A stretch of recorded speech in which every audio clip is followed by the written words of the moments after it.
nung pumunta ka ng Manila for college na? High school ako nag-start, na idol. talaga? Oo. Ano ako noon? 14 years old. First time mo sa Manila niyan? First time. And yun nga, ikukwento ko lang din sa inyo na paano ko nag-start dito. First timer ako nun dito sa Manila. And nung yun nga, nirecommend na ako ni Coach Ray sa Letran. Coach, ako lang yung pumunta sa Manila mag-isa, hindi kasama yung magulang ko. Wala kasama? At 14 And, yes, at the age of 14. Grabe. Ganun ako ka-desperado, Coach, na to pa rin yung pangarap ko. Binigyan ka lang ng instruction. Oo, kasi nung time na yon sa pagkakaalala ko, hindi pwede yung magulang ko doon. Nung time na yon kasi pareho silang may trabaho. Hindi makaalis. Hindi sila makaalis. Tapos, ang tanging hope ko lang noon is yung pinsan ko na seaman. Nung time na yon, nandito na sa Manila noon. Yung time na yung coach, nag-a-apply na siya. Pasampa na siya noon. Tapos, sakto, nandito siya nag-a-apply. Siya tinawagan ng tatay ko na para maging guardian mo. Oo, paki-assist mo na si Ray, tulungan mo. Yung opisina niya, doon lang sa Intramuros. Malapit lang. Parang yun nga, nagkaka-align lahat So, nagpunta ko hindi ko pa alam paano. First time ko rin sumakay ng aeroplano. Hindi ko alam kung saan ko ilalagay yung bag ko, kung anong ba yung gagawin ko. Gate number. Oo, lakasan lang talaga ng loob. Tapos yun nga, ang baon ko lang nun, 2,000. Uy. Yun na yun, good for parang 1 month na yata yun, bigay sa akin ng magulang ko na tipirin ko yan. Pagkasya mo isang buwan yan. Tapos nung nandito na ako sa Manila, sinalubo ko ng pinsan ko. Tapos diretso kami sa, coach, parang tanghali ako dumating. Tapos hapon, practice ng Letran, high school. Practice ka na? Diretso agad. Doon ako tumambay. Tapos yun nga, parang wala namang assurance kasi na nung time na kuha na ako eh. Tapos, after nung nag-practice ako, parang doon na ako, coach, kinabahan. Kasi yung pinsan ko na seaman, parang hinatid lang talaga niya ako sa Letran that time. Kasi nga, busy rin siya. Pahabol na sa pier. Kasi busy siya na talagang yung mga ginagawa din kasi. Siningit lang niya. Tapos nung tapos na yung ensayo, ang ensayo namin noon, natapos sa mga 8 or 9 ng gabi. Tinawagan ko siya, sabi ko, sunduin mo na ako kasi hindi ko alam paano pa uwi. Ang uuwian ko nung time na yun, sa Mandaluyong pa, coach. Sa isa ko namang pinsan na seaman na nangupahan doon. So parang, in short, parang, ito gagawin mo ha, dito ka, para pag after nito ensayo, dito ka naman kay ganyan. So parang pinagpasapasahan lang ako. Tapos 14 anyos ka lang. Training ka na talagang maging guard kasi pinagpapasapasahan ka nila. Tapos hindi nga ako masundo nung pinsan ko kasi may ginagawa talaga siya, hindi niya maalis yung time na yun. Tapos sabi ko, total may insight. Ang kinabukasan kasi nun, ang practice na is morning, 5 a.m. na, coach. Or 6 a.m. ba? Maaga.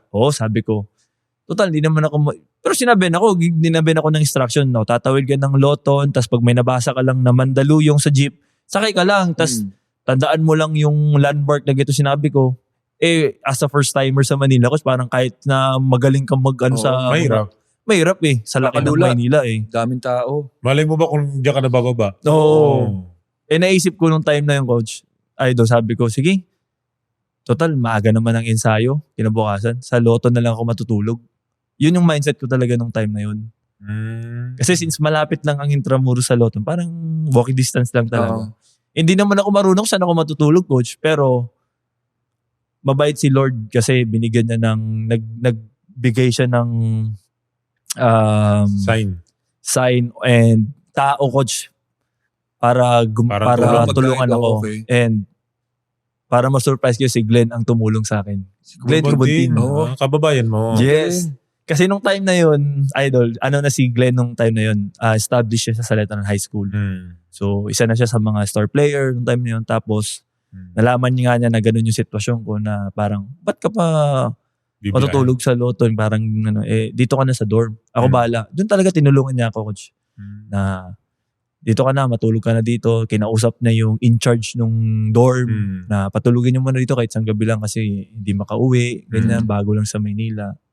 Tapos nung time na yon, kinabukasan sila, Team A, aalis sila, coach, maglalaro ng palarong pambansa. So may iwan ako. Mga Team B.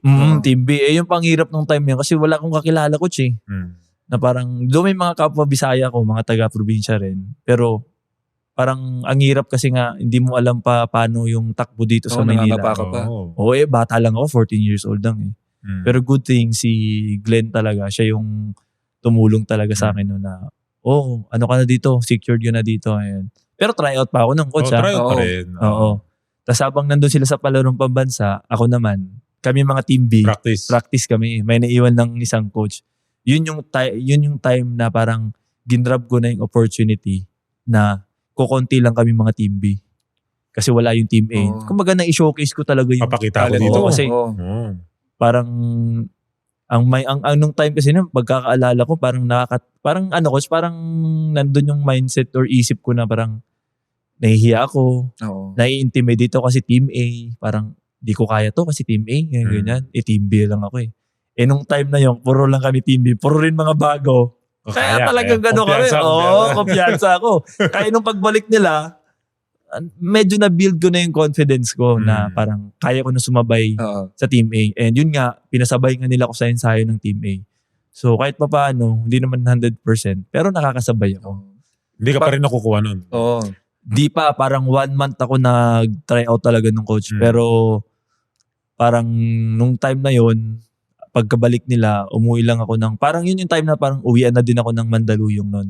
Pero parang 1 week lang ako ng coach na uwian. Tas after 1 week, ayun yung sign, yung good news na natanggap na ako. Sinabi nila sa'yo, in-announce sila Oo, sa'yo. na kuha ka na, ganito, ganyan. Okay. Pero ano lang yung coach, yung time na yun, hindi ako di ba ngayon, parang full scholar ka, free miscellaneous din. Nung time na yun, hindi pa. Free scholar lang ako, 100% lang. Gastos mo sa'yo. Oo, pero yung miscellaneous sa akin pa din. Ang mahal ng miscellaneous sa Oo. Manila ganyan. Oo, Pero Manila. tsaga-tsaga lang din kasi yun naman yung pangarap ko eh. Pero yun nga, balikan ko lang, bago kasi ako makuha talaga sa letran, yung nanay ko kasi yung mami ko, ayaw talaga niya. Ayaw niya talaga na pumunta kasi nga bata lang. Oo, Baka boss mamaya. eh. Pero syempre, concern bilang isang nanay. Pangilang ka ba sa pamilya? Pangalawa. Tapos 3 kami, may kuya ko, may bunso kaming babae. Ako yung pangalawa. Tapos, ayun yung nangyari. Ang ginawa lang namin ng coach idol, tinakasan lang namin yung nanay ko. Oo. Takas lang pala yun. Oo, kasi may trabaho nga sila that time. Hindi namin sinabi na Alis ka. alis na ako. Luluwas na ako. Papa mo lang may alam. Siya lang talaga yun. Talagang, Kasabwat mo. oo, Oo. kasi suportado nga siya sa gusto ko, sa pangarap ko. Thank you for watching Balyahan with GB and RDO, powered by Sports Plus, the official gaming partner of the Philippine Olympic Committee. Kung nagustuhan mo ang napanood mo, here's some more videos. Huwag mo rin kalimutang mag-like, comment at subscribe para lagi kang first dibs sa bagong videos ng Balyahan.